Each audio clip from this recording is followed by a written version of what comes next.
I bought a $2 million villa on the ocean front, dreaming of peace and quiet. But as soon as my son-in-law found out, he called. "We're on our way to you. There will be 15 of us. Prepare beds, towels, slippers, food. We'll be staying for 3 weeks. We'll be there in 40 minutes, so hurry up, old man." His arrogance boiled like an ocean storm, and I smiled and made a plan that would turn everything upside down. Before we continue, please subscribe to the channel and write in the comments what time it is where you are now. The phone's shrill ring shattered the peaceful afternoon silence like glass hitting concrete.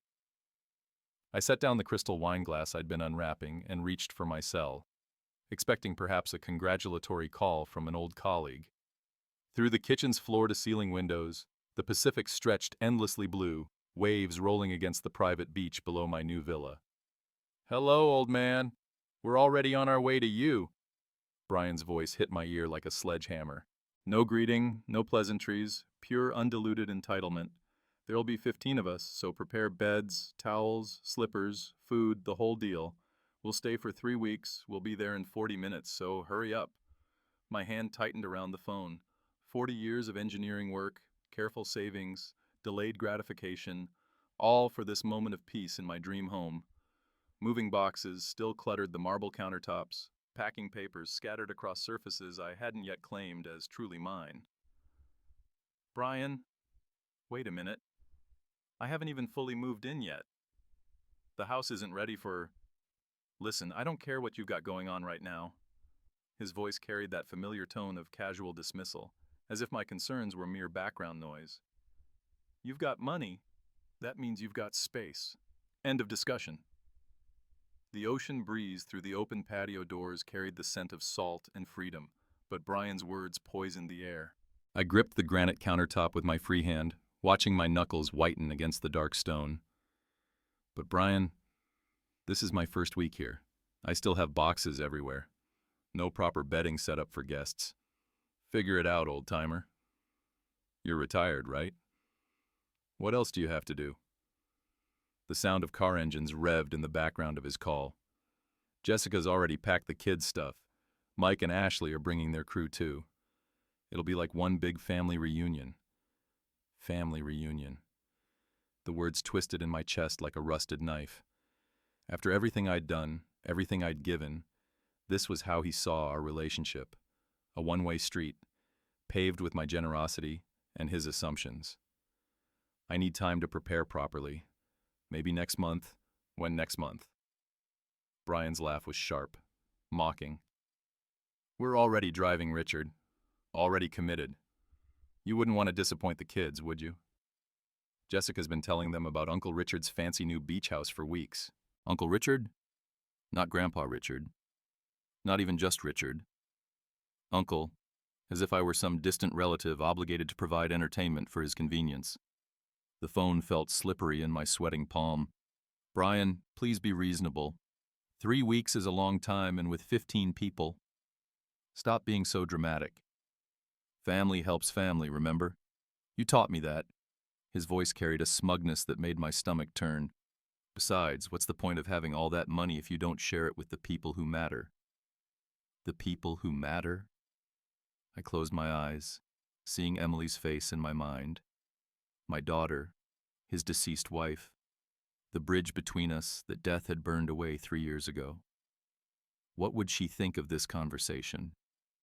What would she say about her husband's tone, his demands, his complete disregard for basic courtesy?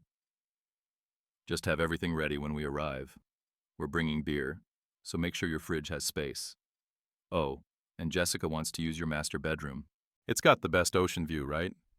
We'll take that one. My master bedroom. The sanctuary I'd dreamed of for decades with its private balcony overlooking the endless Pacific. The room where I'd planned to finally rest to enjoy the fruits of 4 decades of careful living and strategic sacrifice. The master bedroom is perfect. See you in 35 minutes now. Don't keep us waiting outside." The line went dead. I stood motionless in my sunlit kitchen, holding the silent phone like evidence of a crime. Through the windows, seagulls danced above the waves, their cries mixing with the distant sound of surf. This was supposed to be my paradise, my reward for a lifetime of putting others first. My hand still trembled slightly as I lowered the phone. 35 minutes, 15 people, 3 weeks. The wine glass I'd been unpacking caught the afternoon light, throwing rainbow patterns across the marble. Such a delicate thing, beautiful and fragile, like the peace I'd thought I'd finally earned. The phone slipped from my numb fingers onto the granite counter with a soft click. My legs felt unsteady as I walked toward the living room, past walls still bare of the artwork I'd carefully collected over the years. Everything waited in boxes, my life in limbo between the past and what I'd hoped would be a peaceful future. Emily's photo smiled at me from the mantelpiece, the only item I'd unpacked first, needing her presence in this new space. I picked up the silver frame with shaking hands, studying her warm brown eyes, the gentle curve of her smile. 3 years since cancer took her, but the ache remained fresh. "Dad, Brian's really trying to find work." Her voice echoed in my memory. "Could you help us just this once?" Just this once.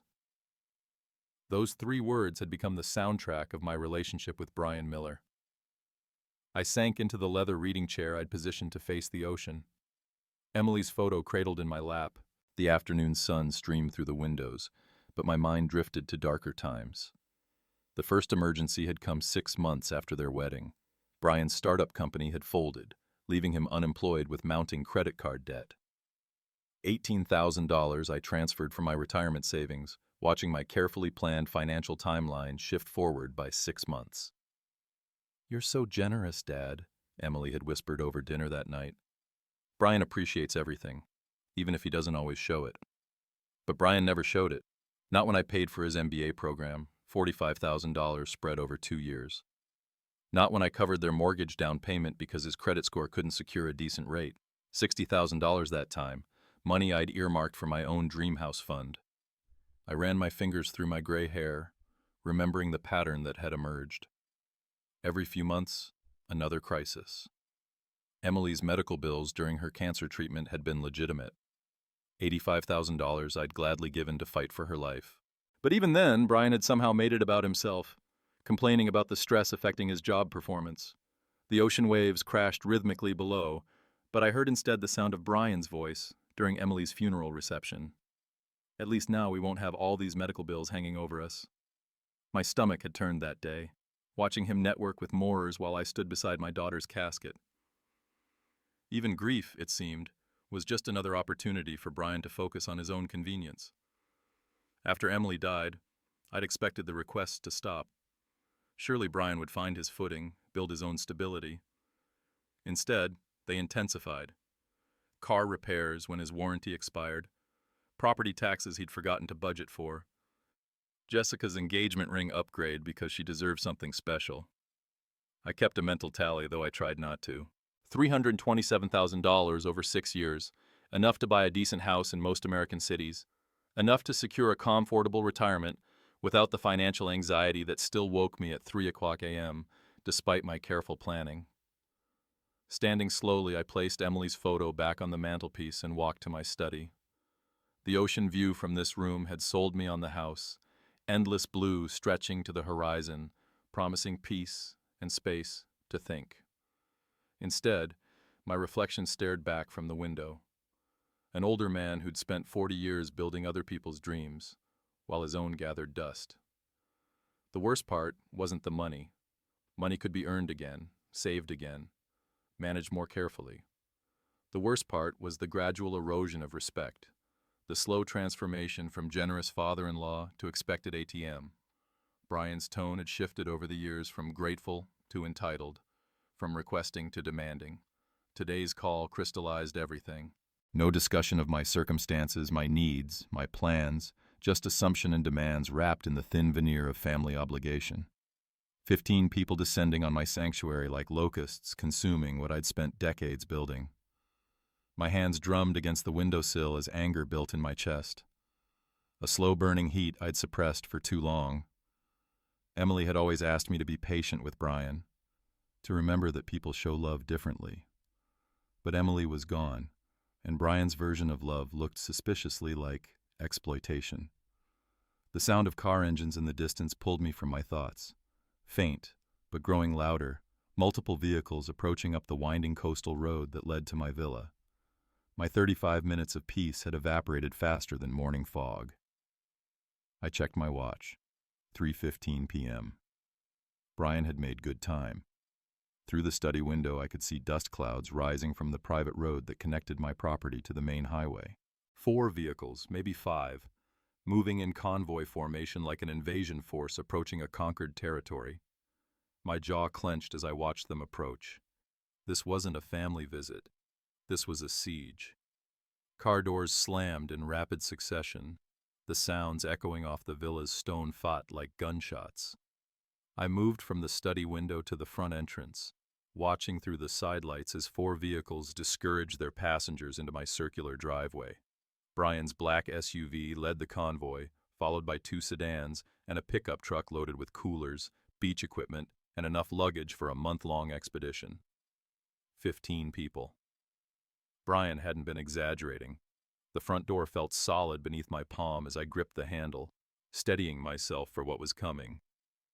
Through the decorative glass, I watched Brian emerge from his SUV like a general surveying conquered territory.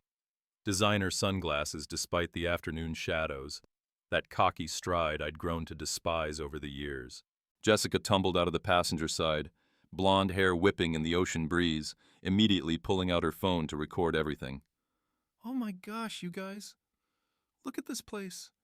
Her voice carried clearly across the driveway. "It's like a resort." I opened the door before they could ring the bell, hoping to maintain some semblance of control over the situation. The hope died instantly. "What's up, old man? How do you like our surprise?" Brian pushed past me into the foyer without waiting for an invitation, his eyes already scanning the interior like he was taking inventory. "Jessica, look. There's the hot tub I told you about. Brian, I told you on the phone that I'm not ready for guests." But my words were lost in the chaos as the rest of the group streamed through my front door. A man I recognized as Mike, Brian's college roommate, let out a low whistle. Dude's got serious money. Why not share it with family, right? Ashley, Jessica's sister, pushed through carrying 2 oversized suitcases. "This place is absolutely perfect for our vacation. The kids are going to love that pool." She gestured toward my infinity pool, visible through the back windows. Kids? I hadn't heard anything about children on the phone. "Stop being so dramatic, Richard." Brian had already made it to the living room, his wet sandals leaving sandy footprints on my imported Italian marble. Family helps family. You taught me that, remember? More people flooded in, faces I didn't recognize, mixing with others I'd met at Emily's funeral. Kevin, someone's boyfriend, carried a cooler full of beer like he was arriving at a college party. 2 women I'd never seen before were already discussing room assignments as if I weren't standing right there. "Excuse me," I called out, my voice barely audible over the growing din. "Could everyone please? Oh my gosh, you guys have to see this kitchen." Jessica had discovered the gourmet cooking space I'd spent months designing. She held her phone up, live streaming to her social media followers. "We're staying at my father-in-law's incredible beach house. Look at this view." Father-in-law. The title felt like sandpaper in my ears. Brian had never called me dad, even when Emily was alive. Always Richard, always maintaining that distance. But Jessica claimed the family connection when it suited her purposes. Someone had found my sound system and filled the house with thumping music. Bags and coolers appeared everywhere, dumped in the foyer, stacked against my pristine walls, claimed spaces throughout my sanctuary like territorial markers. "Brian, we need to talk about this later, old-timer. Right now, we need to get everyone settled." He moved toward the hallway leading to the bedrooms, a parade of strangers following behind him. "Jessica and I'll take the master suite. Obviously, Mike and Tracy can have the guest room with the ocean view. Ashley, you and Kevin take the one with the balcony." I stepped in front of him, blocking access to the bedroom wing. "The master bedroom is off limits. That's my private space." Brian's laugh was sharp and dismissive. He placed a hand on my shoulder, not affectionately, but with the casual condescension of someone moving an obstacle. Come on, Richard, don't be selfish. We drove 4 hours to get here. Jessica specifically wants the room with the best view for her morning yoga videos. The physical contact felt like a violation. I stepped back, but Brian simply pushed past me, leading his entourage down the hallway I'd walked alone for only 1 week. My hallway in my house, purchased with my money and my dreams. This is perfect, Jessica's voice echoed from my bedroom. The lighting in here is amazing for content creation. Content creation. My master suite was becoming the backdrop for social media posts. In the living room, Mike had opened his beer cooler and was distributing drinks without asking permission. Ashley was rearranging my furniture to create better conversation areas. Someone's child, I hadn't even seen them arrive, was running around the pool deck in wet swimwear, leaving dark footprints on the limestone I'd spent a fortune importing from Portugal. The invasion was complete. In less than 10 minutes, my peaceful villa had been transformed into a crowded vacation rental. My careful organization destroyed by the casual chaos of entitled guests who saw my generosity as their right. I stood in my own foyer, feeling like a stranger, watching people I barely knew claim ownership of spaces I'd dreamed about for decades. The ocean view through my windows remained beautiful, but it now framed a scene of occupation rather than tranquility. Brian emerged from my bedroom, grinning with satisfaction. This is going to be the best 3 weeks ever. Jessica's already planning a housewarming party for tomorrow night. Hope you don't mind. She invited a few more people from her yoga studio. A few more people. My jaw clenched so tightly I thought my teeth might crack. This wasn't a family visit. This was a hostile takeover, and I was being demoted from homeowner to unpaid staff in my own paradise. Jessica emerged from my master bathroom like she owned the place, a white towel wrapped around her wet hair, water droplets marking a trail across my imported marble floors. She carried her designer suitcase with casual confidence, already planning where to arrange her belongings in my private sanctuary. Excuse me. I planted myself firmly in the bedroom doorway, arms crossed. This room is off limits. She paused, genuinely surprised by the resistance. Oh, come on, Rick. We talked about this already. The lighting in here is perfect for my morning routine videos. No.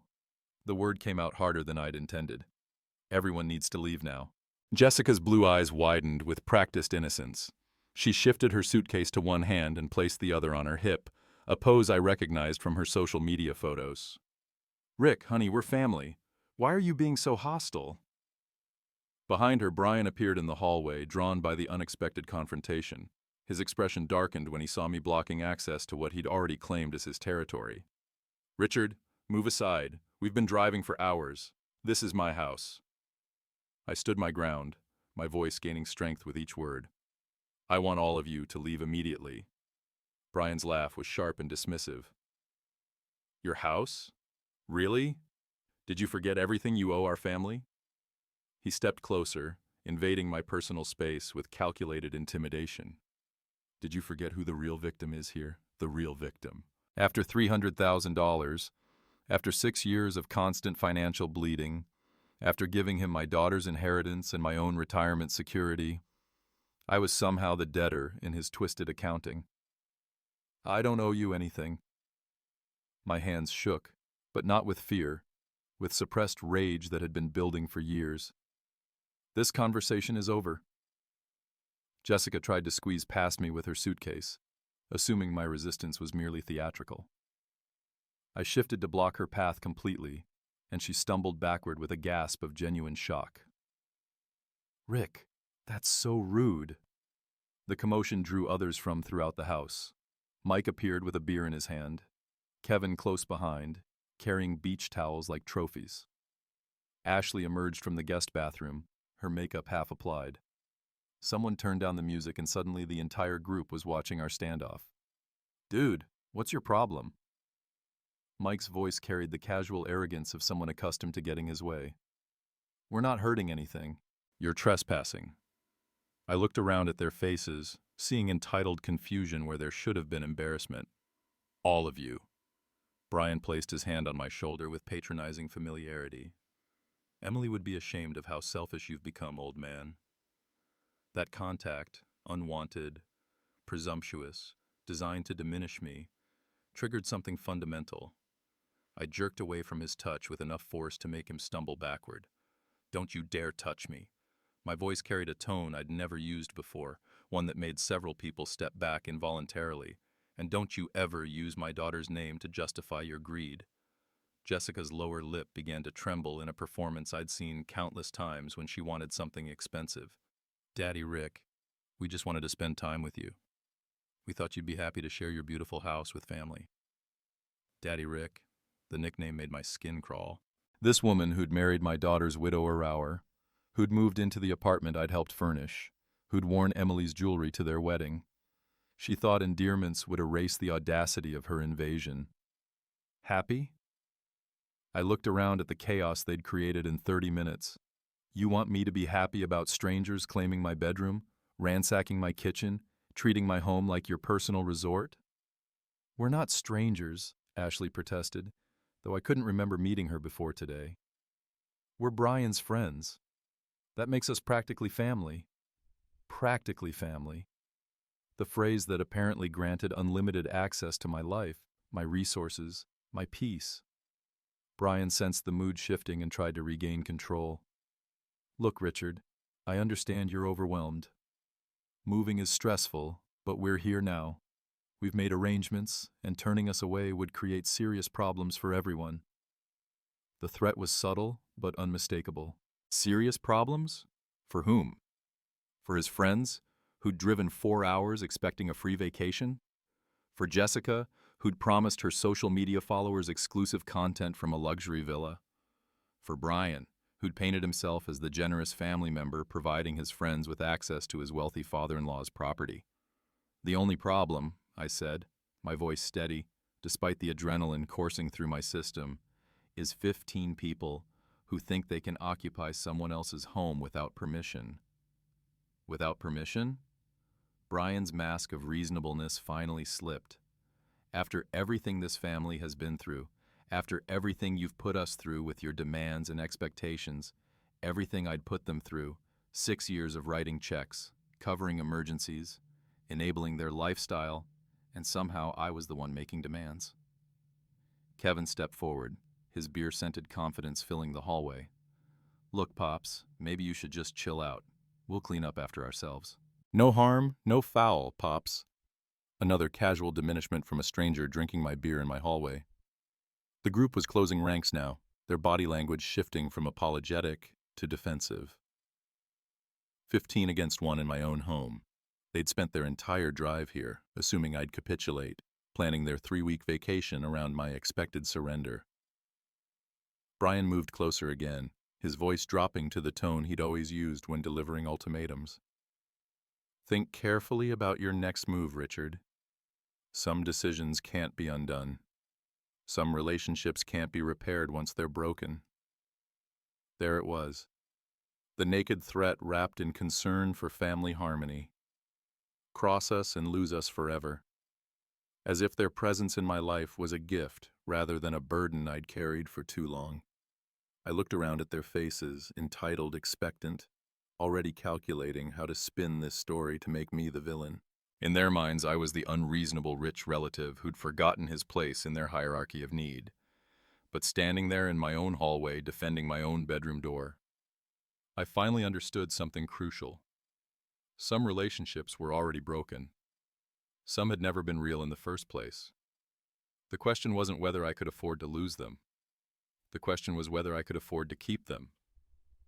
Brian's threat hung in the air like smoke from a house fire, toxic and impossible to ignore. 15 faces stared at me with varying degrees of hostility and confusion, waiting for my capitulation.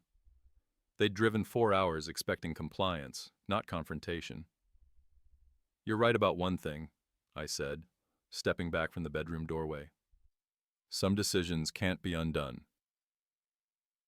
I turned and walked deliberately toward my study, fishing my phone from my pocket. Behind me, Jessica's voice rose in theatrical desperation. "Where are you going? We need to talk about this like adults." Like adults.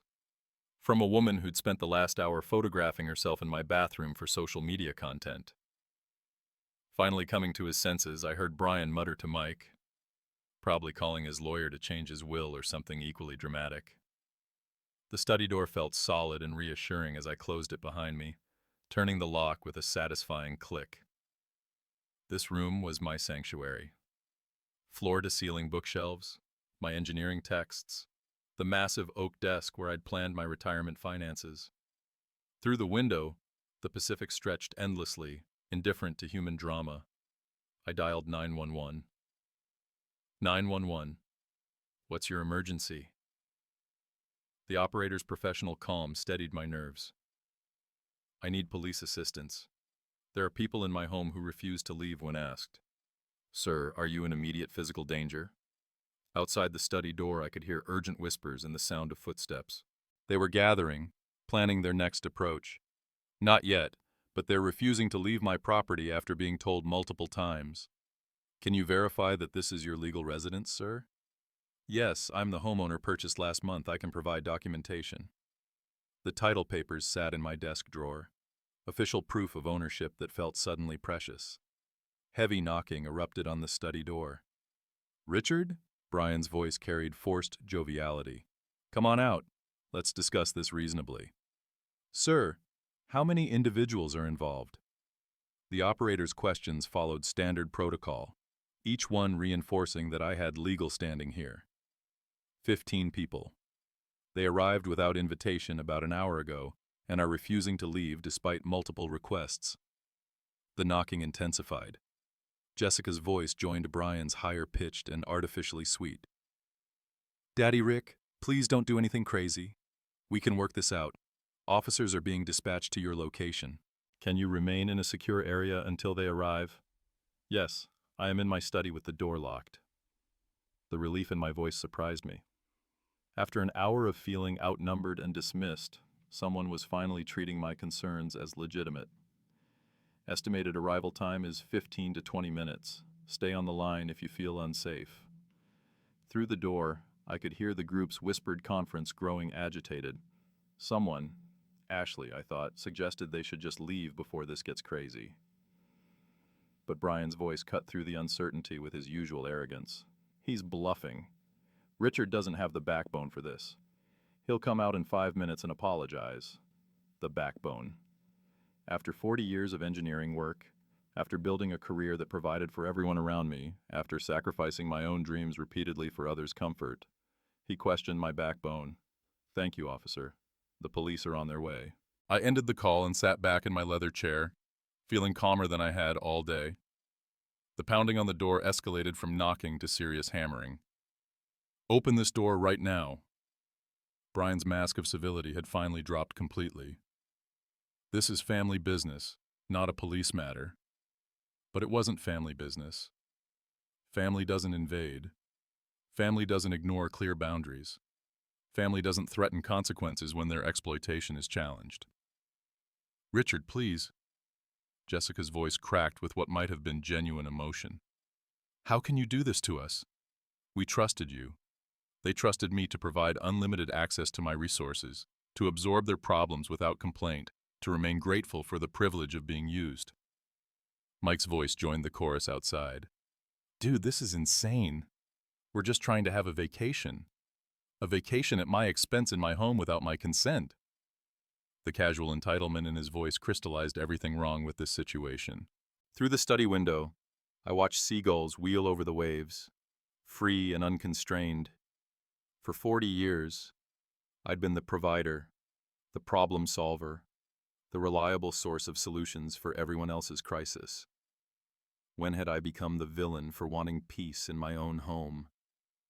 The hammering on the door reached a crescendo, then suddenly stopped. Urgent whispers replaced the pounding. They'd realized their tactical error.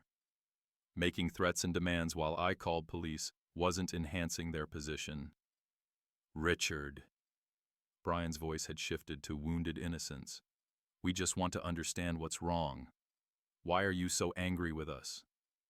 What's wrong? 6 years of financial exploitation, an hour of home invasion, 15 strangers claiming my bedroom, drinking my beer, planning my social calendar. The question itself proved how little he understood about basic human decency. My phone buzzed with text messages. Brian had apparently decided on parallel pressure campaigns.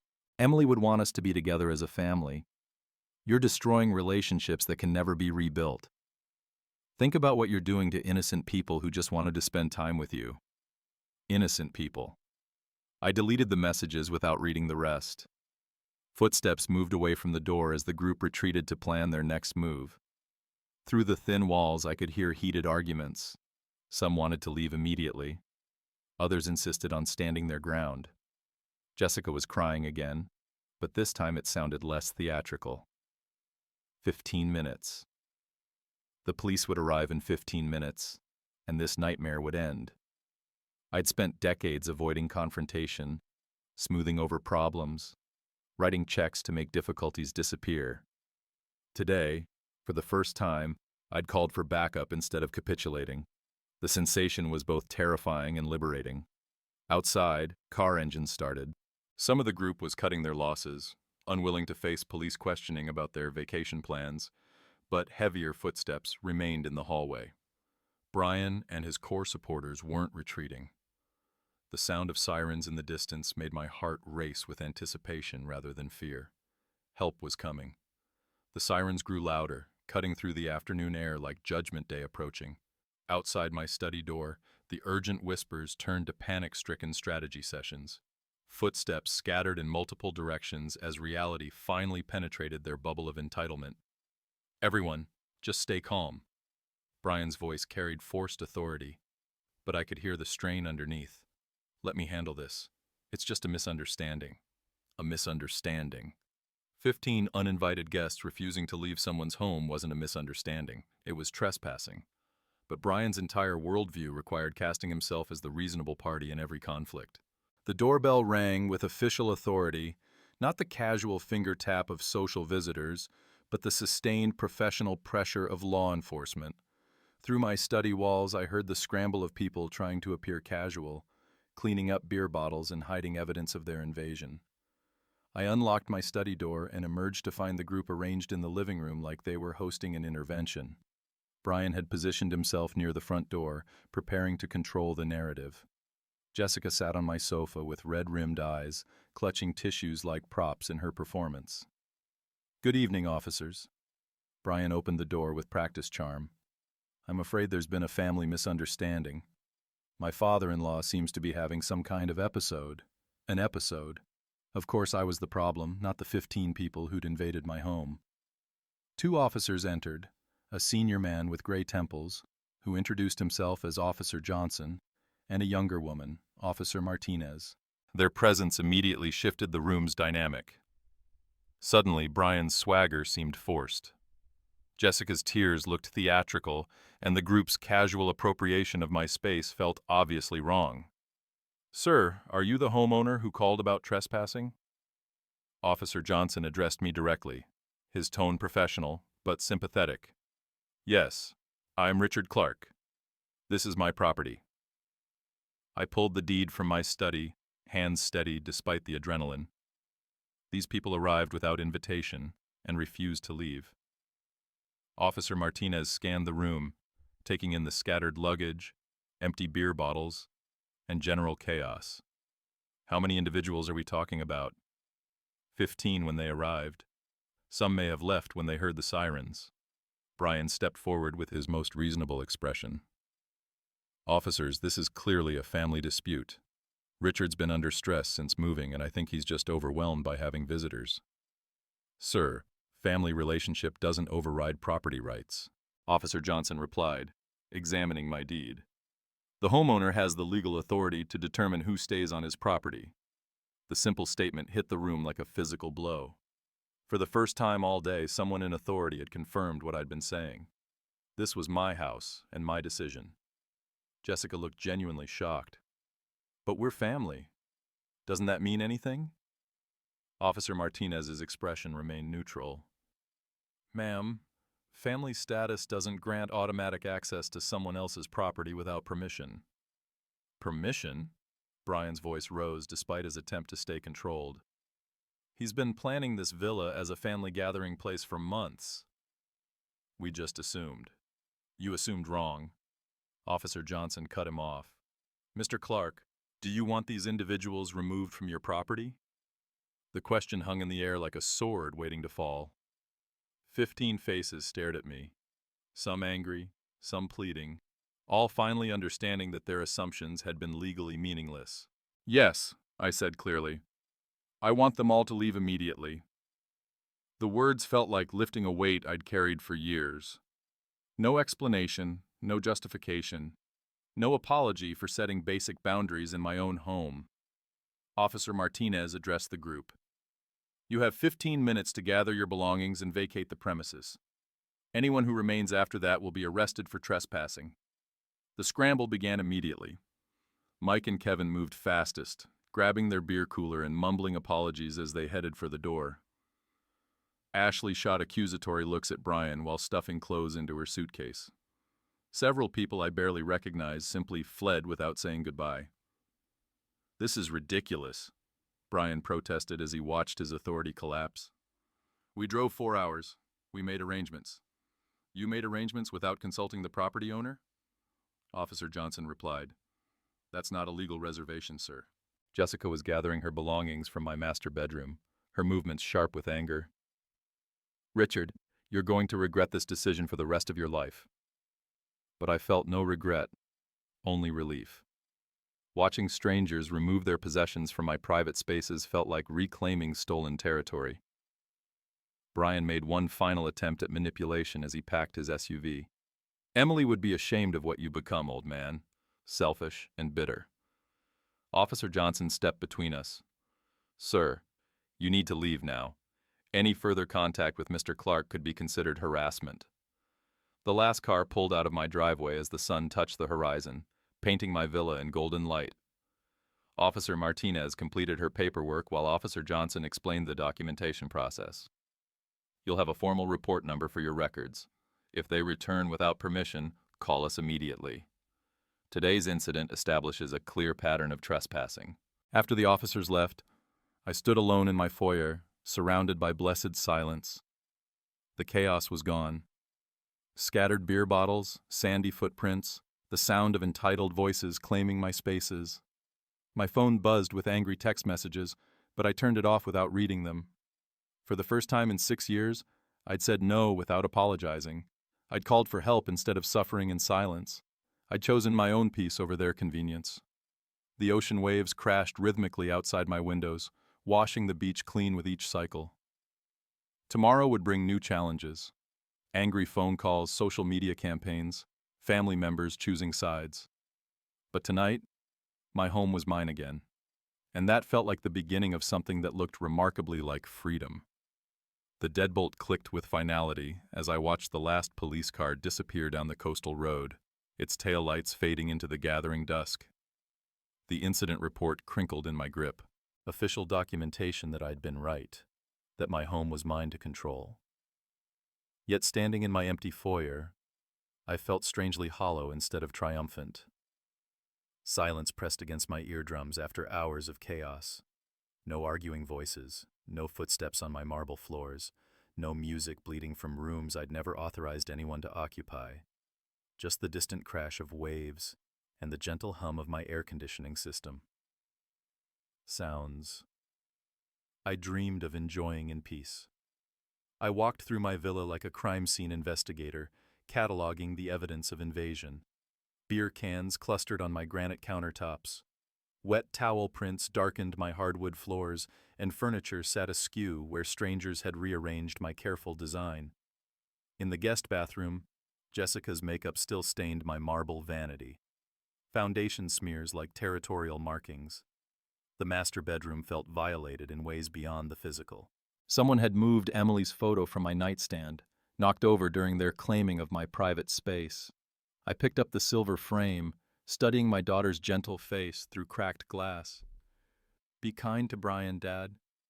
Her voice echoed in my memory. He's hurting too. But Emily had never asked me to be a doormat. She'd requested kindness, not endless financial sacrifice. Standing in my bedroom, where strangers had planned to sleep for 3 weeks, I finally understood the difference. My phone buzzed insistently from the kitchen counter, where I had abandoned it during the confrontation. The screen showed 17 missed calls and 43 text messages, all from the same contact, Brian Miller. I read them in chronological order, watching his tone shift from wounded confusion to naked threat. "Richard, we need to talk about what happened today. You embarrassed my wife in front of our friends. That's not acceptable. Family doesn't call police on family." Emily would be disgusted. "You think you won today? You have no idea what's coming. By tomorrow, everyone will know what kind of person you really are. Enjoy your empty house, old man. It's all you'll have left." The messages continued, each one darker than the last. Brian's mask had finally slipped completely, revealing the manipulative core I'd been too generous to acknowledge for 6 years. But now, with official documentation of his trespassing and threatening text messages accumulating on my phone, his true nature was creating its own evidence trail. I poured myself 3 fingers of scotch and settled into my leather reading chair, the one positioned to capture the perfect ocean view. Outside sunset painted the Pacific in shades of gold and crimson, the daily masterpiece I'd bought this villa to enjoy. Yet Brian's threats cast shadows across even this beauty. Had I been too harsh? The question noted at me despite the legal validation. They were family, however dysfunctional. Emily's friends, her chosen relationships, her husband's new life. By calling police, had I destroyed bridges that could never be rebuilt? My phone buzzed again. Another message from Brian, this one accompanied by a photo. Jessica crying in their car, her mascara streaked down her cheeks in theatrical rivulets. "Look what you did to her. Happy now?" I deleted the message without responding. Jessica's tears were real, but so was my exhaustion from years of manipulation. So was my right to peace in my own home. So was the $290,000 I'd given them without receiving even basic courtesy in return. The scotch burned warm in my chest as I continued my house restoration ritual. Each straightened piece of furniture felt like reclaiming stolen territory. Each clean surface erased evidence of their presumption. The physical work helped process the emotional earthquake of finally saying no. But as evening deepened into night, unease crept in alongside satisfaction. Brian's final messages carried an ominous certainty that worried me more than his earlier rage. "You have no idea what's coming," wasn't the frustrated threat of someone accepting defeat. It was a promise from someone planning retaliation. I'd won the battle for my home, but something in Brian's tone suggested the war was just beginning. Emily's photo smiled at me from the restored nightstand, her expression peaceful in the lamplight. What would she think of today's events? Would she approve of my standing firm? Or would she see only the destruction of family harmony she'd worked so hard to maintain? "I think you'd understand, sweetheart," I whispered to her image. "You taught me to be generous, not stupid." My phone lit up with another notification, the screen showing Brian's name yet again. This time I turned it off completely, but not before glimpsing the preview of his latest message. "Tomorrow everyone will see." The threat hung unfinished in the darkness, promising complications I couldn't yet imagine. Whatever Brian was planning, it would arrive with the morning sun. For tonight, at least, my home was mine. But victory had never felt so fragile. Sunlight streamed through my kitchen windows as I reached for my silent phone to check the time. 8:47 a.m. I'd slept poorly. Brian's threats echoing through restless dreams. The device felt warm in my palm, its screen lighting up with a cascade of notifications that made my stomach drop. 47 alerts from Facebook, Instagram, and text messages. My email showed dozens of new messages from people I hadn't heard from in years. Something had happened overnight. Something significant enough to wake my entire social network. I opened Facebook first, immediately finding Brian's post at the top of my feed. The words hit like a physical blow. My father-in-law kicked his own family out of his house yesterday, called the police on us like we were criminals. Money really does change people. My late wife Emily would be heartbroken to see what her father has become. We just wanted to spend time with him at his new mansion, but apparently we're not worthy anymore. Prayers needed for our family during this difficult time. The post had been shared 43 times overnight. Comments poured down the screen like accusations. Heartbreaking. Can't believe someone would treat family this way. Money corrupts. Poor Jessica and the kids. Kids. There had been no children yesterday, but Brian's narrative was already growing more tragic in the retelling. Jessica had posted a video testimonial filmed in their car with red-rimmed eyes and trembling voice. I just can't understand how someone who used to love us could turn so cold. We brought friends to meet him, to share in his success, and he treated us like strangers. Emily used to say her dad was the most generous man alive. I guess she never saw this side of him. My hands shook as I scrolled through the responses. Old neighbors from my previous house, colleagues from my engineering firm, even Emily's college friends, all expressing shock and disappointment. The narrative was simple, compelling, and completely false. But Brian had presented it first, claiming the moral high ground before I even knew a war had started. I tried commenting on his post, fingers clumsy on the small keyboard. This is one-sided. Brian brought 15 people to my house without invitation or permission. When asked to leave, they refused. I had every right. But my comment looked defensive against Brian's emotional appeal. Within minutes, replies appeared. Classic gaslighting, Richard. Why are you trying to justify abandoning family? 15 people? That sounds exaggerated. Brian's response came quickly. See how he's trying to rewrite history? This is exactly the kind of manipulation Emily used to complain about in private. Emily complaining about me in private. The lie was so audacious, so calculating that it took my breath away. But people were believing it, sharing it, adding their own interpretations in outrage. Ashley had shared the post with her commentary. Disgusting behavior from someone who should know better. Jessica's like a daughter to me, and seeing her treated this way makes me sick, Mike added. We drove 4 hours just to spend time with family. Got treated like criminals for wanting to use his pool. Rich people problems, I guess. A pool party. That's what they were calling their invasion now. A simple request to use family facilities. Cruelly denied by a bitter old man with more money than heart. I moved to the kitchen table, coffee growing cold as I read comment after comment. People I'd known for decades were questioning my character based on Brian's carefully crafted soba story. Former neighbors expressed disappointment. Emily's friends spoke of feeling deceived about my true nature. Margaret Chen, Emily's closest college friend, had written, Richard, I'm shocked. This doesn't sound like the man Emily described. What happened to you? I tried responding privately. Margaret, there's much more to this story. Brian brought 15 people to my house without asking, claimed my master bedroom, and refused to leave when I asked them to. The police confirmed I had every right to remove them. Her reply came within an hour. I find it hard to believe Emily's husband would lie about something like this. Maybe you should look at your own behavior instead of blaming others. The realization hit me like cold water. Brian had weaponized Emily's memory and their shared grief. He was the suffering widower, the devoted husband still mourning my daughter 3 years later.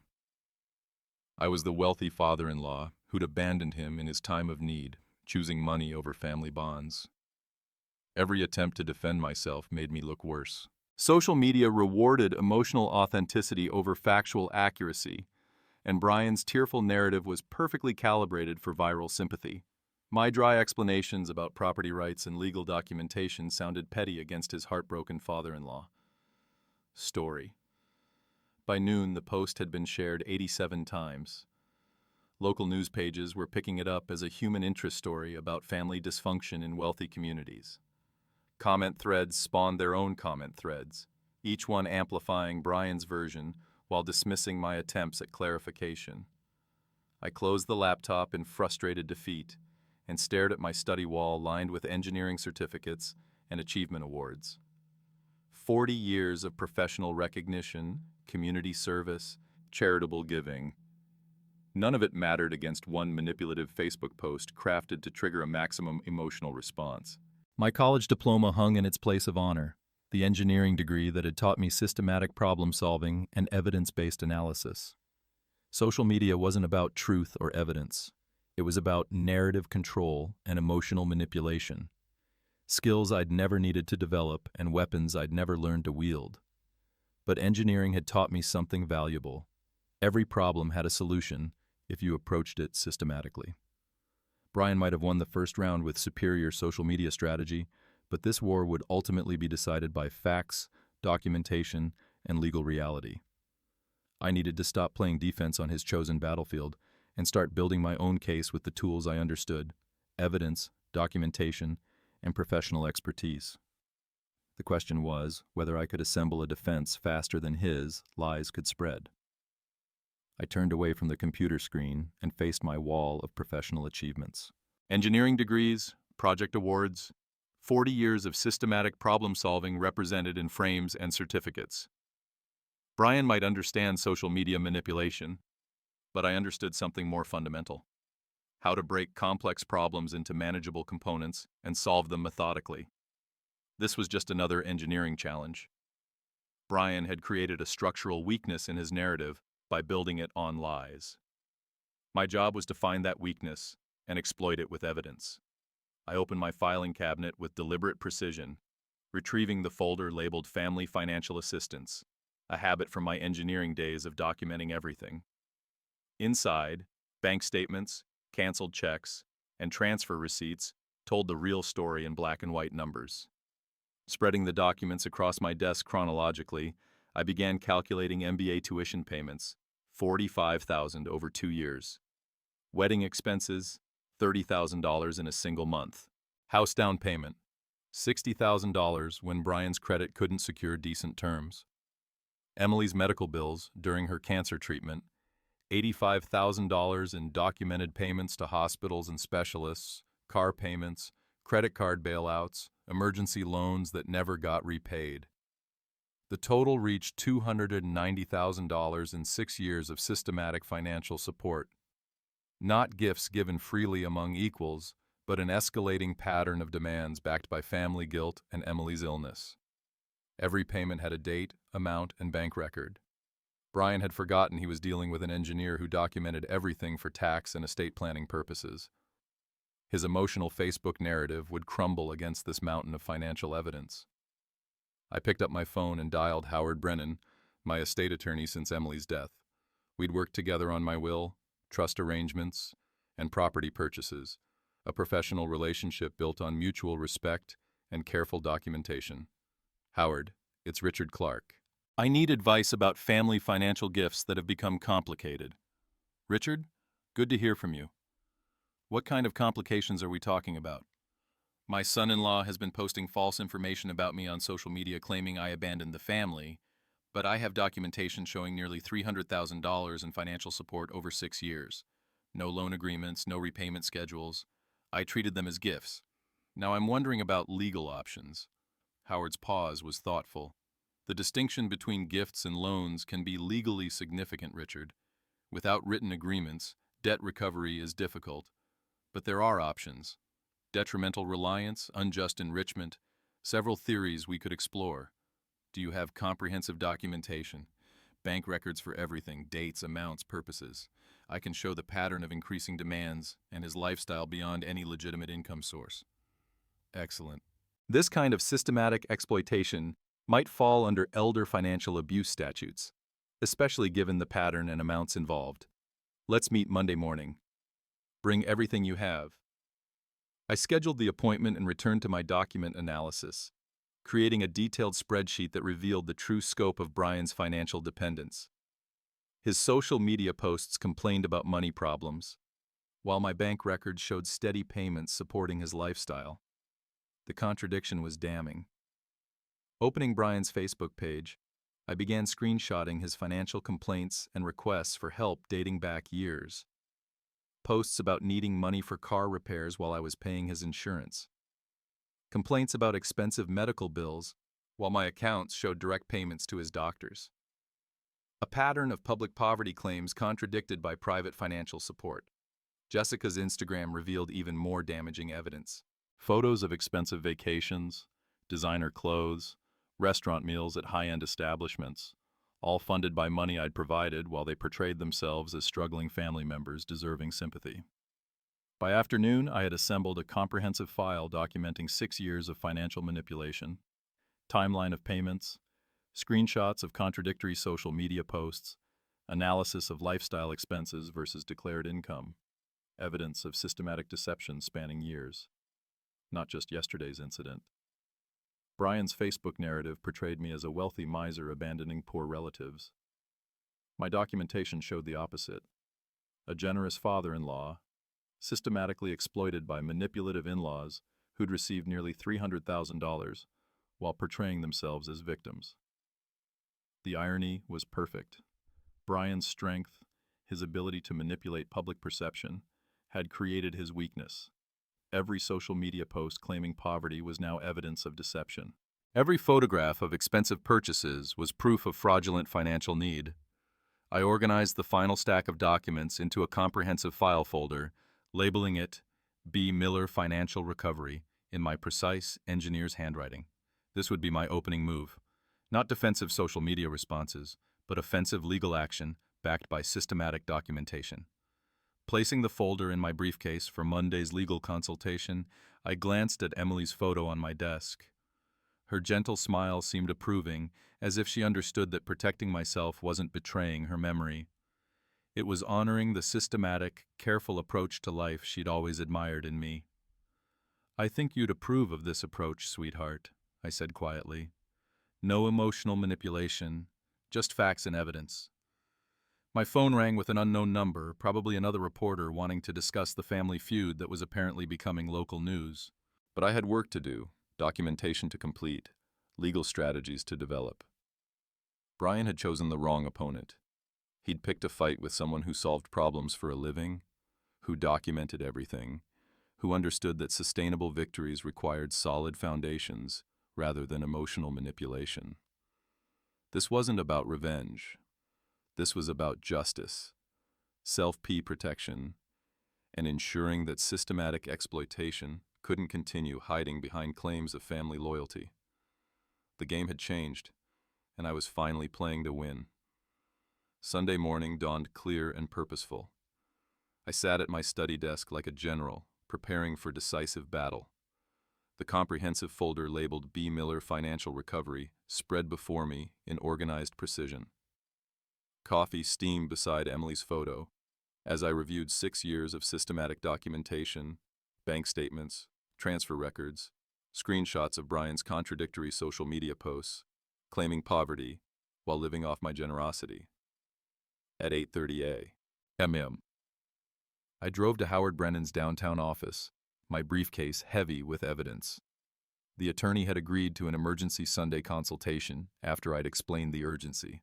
Brian's social media campaign was gaining momentum daily, and legal response required immediate action. "Richard, this level of documentation is remarkable," Howard said, spreading my financial records across his mahogany conference table. "Most people don't keep such detailed records of family assistance. 40 years of engineering taught me to document everything." I watched him calculate totals, his eyebrows rising with each page. I never imagined I'd need it for this purpose. Howard's fingers traced the timeline of escalating demands: MBA tuition, wedding costs, house down payment, medical bills, multiple emergency loans, all without signed agreements or repayment schedules. Brian treated you like a personal bank. The pattern became clear only when I organized it chronologically. I pulled out my analysis spreadsheet, small requests at first, always with promises to repay when things stabilized. But his lifestyle never matched any legitimate income source. Without signed loan agreements, we'll argue detrimental reliance and unjust enrichment, Howard explained, his voice gaining professional excitement. Your documentation proves systematic exploitation. This is an exceptionally strong case. What are my realistic chances of recovery? Howard smiled grimly. With this evidence, excellent. Brian won't expect this level of preparation. Most family financial disputes lack documentation. You've built a fortress of facts. We spent 2 hours developing strategy, court filing for Monday morning, service of process to catch Brian off guard, defamation counterclaims based on his false social media narrative, timeline for asset discovery and payment enforcement. At noon, I drove to my bank's main branch, armed with Howard's letter requesting certified transaction records. The branch manager, Patricia Williams, personally handled my sensitive request, understanding the legal implications of comprehensive financial documentation. "Mr. Clark, these transfer amounts are significant," she noted. "Reviewing 6 years of electronic payments to Brian Miller accounts. We'll provide certified copies with official authentication for court submission." The final tally shocked even me. $290, $350 in documented transfers, including several large payments I'd forgotten about during Emily's final months, emergency room bills, specialist consultations, prescription costs, all paid directly from my accounts. While Brian claimed financial hardship on social media, Patricia arranged official bank seals and notarization for each document, creating legal weight evidence that would withstand courtroom scrutiny. "These records clearly establish the pattern you described, Mr. Clark. The court will find them very compelling." From the bank, I drove to the notary office, where every document received official certification. My sworn affidavit detailed Brian's repeated promises to repay when his business stabilized. Promises that disappeared as his demands increased and my daughter's illness worsened. Back home by evening, I organized the final comprehensive file: chronological evidence of systematic exploitation, legal documentation of false promises, social media screenshots proving deliberate deception about his financial status. Everything Brian had forgotten about his lies, I had documented and preserved. The irony was perfect. Brian's strength, manipulating public perception through emotional appeals, had created his weakness. Every social media post claiming poverty was now evidence of fraud.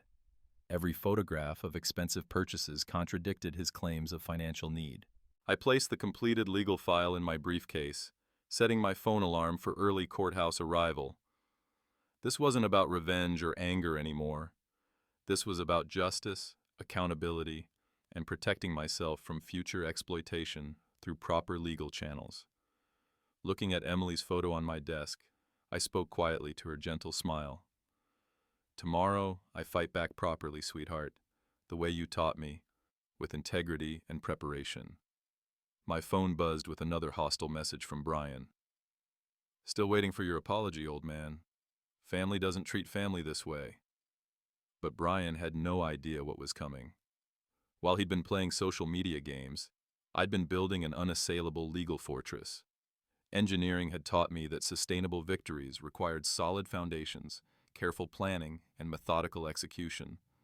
Tomorrow would prove that systematic preparation defeats impulsive manipulation. The game had changed completely, and Brian was about to discover he'd chosen the wrong opponent. The war wasn't over. It was just beginning on my terms. Monday morning arrived with the precision of an engineering timeline. I reached the courthouse at 7:45 a.m., briefcase loaded with documentation that would transform me from defendant in the court of public opinion to plaintiff in the court of law. The filing office opened at 8 o'clock a.m. sharp, and I intended to be first in line. "Case filing for debt recovery and defamation," I told the clerk, sliding my comprehensive legal package across the counter. She examined the documentation with growing professional appreciation. Howard's legal formatting, bank certifications, notarized affidavit, timeline analysis that read like a forensic accounting report. "This is exceptionally well prepared, Mr. Clark," she noted, processing my payment and assigning a case number. "Judge Martinez handles debt recovery cases. You'll likely get expedited hearing due to the quality of evidence." Service of process was arranged for immediate delivery to Brian's address. While a court officer drove across town to deliver papers that would shatter his confidence, I returned home to launch the second phase of my coordinated attack. My laptop waited on the kitchen table. Facebook page opened to Brian's viral post about family abandonment. Time to counter his emotional manipulation with systematic facts. I crafted my response with engineering precision. No anger, no defensiveness, just documented evidence presented professionally. "I've seen concerning posts about our family situation. Here are the documented facts." I attached screenshots of bank transfers totaling 290 or 350 organized chronologically with clear descriptions. These funds were provided freely during difficult times, but recent events have changed everything. I'm pursuing legal recovery through proper channels and addressing defamatory statements in court. The post went live at 9:30 a.m., tagged to reach every mutual friend and family member who'd seen Brian's original manipulation. Within minutes, responses began flooding in. Shock, apologies, demands for Brian to explain the financial evidence he'd conveniently omitted from his soba story. Margaret Chen, Emily's college friend who'd questioned my character, commented immediately. "Richard, I had no idea about the financial support. Brian never mentioned any of this. I apologize for judging without facts." Other comments followed rapidly. "This changes everything. Why didn't Brian mention the money? Those are serious amounts over 6 years." Richard was incredibly generous. I spent the morning methodically contacting witnesses, neighbors who'd seen Friday's invasion, Emily's friends with access to full information, my financial advisor who'd processed the large transfers, professional colleagues who could vouch for my character.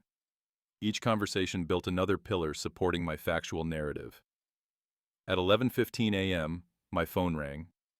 Brian's name appeared on the screen. The first time he'd called instead of texting threats. "You filed a lawsuit against me?" His voice carried genuine panic instead of his usual arrogance. "Richard, this is family business. We can work this out privately." "Family business ended when you brought 15 strangers to my home and refused to leave," I replied calmly. "Family business ended when you posted lies on social media to destroy my reputation. Those weren't lies. You did abandon us. Brian, I have documentation of every dollar, every promise you made to repay, every social media post where you claim poverty while spending my money. The court will decide what constitutes truth." Silence stretched across the connection. When Brian spoke again, his voice had lost all pretense of control. "What do you want?" "Money. I can pay some of it back. The court will determine appropriate restitution. My attorney will handle all communication from now on." I ended the call and returned to my social media campaign, posting screenshots of Brian's threatening text messages from Friday night alongside his public claims about wanting family reconciliation. The contradiction was stark, privately threatening an elderly man while publicly playing the victim of family abandonment. Jessica called next, her voice shaking with tears that sounded genuinely terrified rather than theatrically manipulative. "Richard, please. Brian's talking about losing the house, losing everything. Can't we work this out like family?" "Jessica, your husband exploited my grief over Emily's death to systematically extract nearly $300,000. He brought 15 people to my home without permission and called police intervention family abandonment. This stopped being about family the moment he chose manipulation over honesty." By afternoon, the social media landscape had shifted completely. Brian's original post was buried under comments demanding explanation for the financial evidence. Former supporters were sharing my documentation, expressing shock at the scale of undisclosed financial support. Emily's friends, who'd initially supported Brian, were now apologizing and questioning his honesty about everything. Brian's social media accounts went silent around 2 p.m. No responses to the mounting questions, no attempts to explain away the financial evidence. The man who dominated narrative control for days had been neutralized by simple presentation of documented facts. Howard called at 3:30 p.m. with updates from court. "The judge reviewed your filing and Brian's panicked response. He's requesting settlement discussions through counsel. Richard, he knows he's lost. This level of documentation in a family financial dispute is unprecedented." Evening brought a final call from an unknown number. Brian's voice was barely recognizable. The confident manipulator replaced by someone facing consequences for the first time in years. "Richard, I need to talk. Can we meet, please?" The desperation in his voice was complete. But meetings and discussions belonged to the past, when I'd believed family loyalty required unlimited tolerance for exploitation. "All communication goes through my attorney now, Brian. You know his contact information." I hung up and walked to my deck, watching sunset paint the Pacific in brilliant oranges and purples. Tomorrow would bring more legal proceedings, more social vindication, more confirmation that systematic preparation defeats emotional manipulation. The war was essentially over. Brian had brought a social media campaign to a legal documentation fight and discovered the limitations of lies when confronted with certified bank records. Justice was no longer coming. It had arrived. Friday morning, May the I entered the courthouse with calm confidence, Howard beside me carrying additional documentation we'd compiled during the week. Across the hallway, Brian sat slumped in a chair beside a harried-looking public defender. His designer sunglasses gone, his arrogant posture collapsed into defeated resignation. The transformation was remarkable. 5 days ago, he'd controlled the narrative, commanded social media sympathy, and treated my home like conquered territory. Now, he looked like what he'd always been beneath the manipulation, a middle-aged man who'd built his lifestyle on someone else's generosity and faced consequences for the first time in his adult life. Judge Martinez reviewed the case file with methodical attention. Mr. Clark, your documentation is extraordinarily comprehensive. Mr. Miller, your counsel indicates you wish to avoid trial through settlement discussion. Brian's attorney, clearly working with limited resources and overwhelming evidence, attempted a weak defense. Your Honor, my client maintains these were family gifts given freely during times of mutual grief and support. Counselor, Judge Martinez replied, holding up screenshots of Brian's social media posts. Your client's own statements contradict that position. Here he claims financial hardship while bank records show systematic support from the plaintiff. Here he promises repayment when business stabilizes, then later claims gifts were unconditional. Howard presented our timeline analysis. 6 years of escalating demands, promises of repayment, lifestyle maintenance through Richard's funding, while publicly claiming poverty. The pattern was undeniable when displayed chronologically. Furthermore, the judge continued, the defamatory social media campaign attempted to destroy Mr. Clark's reputation through deliberate omission of material facts. This constitutes both unjust enrichment and defamation. Brian's attorney requested a recess to consult with his client. 20 minutes later, they returned with a settlement proposal, $150,000 art restitution over 3 years, public retraction of social media statements, and cessation of all defamatory communication. Mr. Clark, Judge Martinez asked, do you find this proposal acceptable? I looked at Brian's defeated face, remembering Emily's gentle voice, asking me to be kind to Brian. Dad, he's hurting too. But Emily had never asked me to be a doormat. She'd requested kindness, not unlimited financial exploitation. I accept the settlement, Your Honor. Justice doesn't require destroying someone, just holding them accountable. The judge entered the agreement into official record. Brian would have 30 days to begin payments or face asset seizure. His required public retraction would be posted to all social media platforms where he'd spread his false narrative. Walking out of the courthouse, I felt Emily's presence more clearly than I had since her death. Not the manipulated memory Brian had weaponized, but her genuine spirit, generous but wise, kind but not naive, loving but protective of those she cared about. Back at my villa, I posted the court decision to social media with dignity rather than vindictiveness. Our family legal matter has been resolved through proper channels. I'm grateful for everyone's support and look forward to moving forward with renewed appreciation for honest relationships. The response was overwhelming. Emily's friends expressed relief that justice had been served. Former supporters of Brian apologized for believing incomplete information. Even some of his Friday companions messaged privately, admitting they'd felt uncomfortable with the invasion but hadn't spoken up. Brian's required public retraction appeared that evening, a brief legally mandated acknowledgement that his previous posts contained inaccurate and incomplete information about our family situation. His social media presence, once commanding and manipulative, was reduced to court-ordered damage control. Evening brought a phone call from my nephew David, Emily's cousin, whom I hadn't heard from in months. Uncle Richard, I saw the news about everything that happened. I wanted to call and say, well, I always wondered how Brian afforded his lifestyle. I'm sorry you went through this, but I'm glad you stood up for yourself. Thank you, David, and you're always welcome to visit with proper invitation and discussion of dates that work for both of us. His laugh was warm and genuine. That sounds perfect. How about next weekend? I'd love to see your new place. I checked my calendar. noting the simple pleasure of being asked rather than commanded, consulted rather than invaded. Next weekend works beautifully. I'll prepare the guest room properly. As sunset painted my deck in golden light, I sat with a glass of wine and watched peaceful waves roll endlessly toward shore. My phone stayed silent. No threatening messages, no manipulative demands, no false family emergencies requiring immediate financial response. The villa felt truly mine for the first time since I'd purchased it. Not just legally mine through property deed, but emotionally mine through boundaries properly established and maintained. My generosity hadn't been destroyed by setting limits.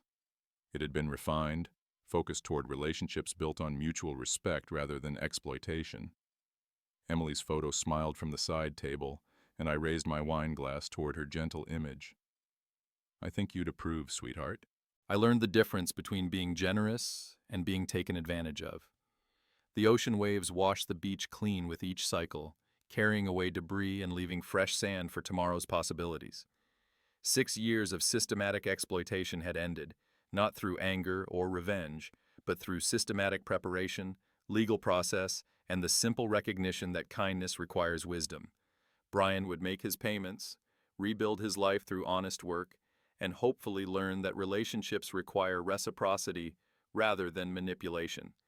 I would enjoy my earned retirement, welcome genuine family visits, and maintain the generous spirit Emily had loved, tempered now with the boundaries that made generosity sustainable. Justice had been served, peace had been restored, and for the first time in years, I looked forward to tomorrow with uncompromised hope. If you like this story, please like this video, subscribe to the channel, and share your impressions of this story in the comments. To listen to the next story, click on the box on the left. Thank you for watching.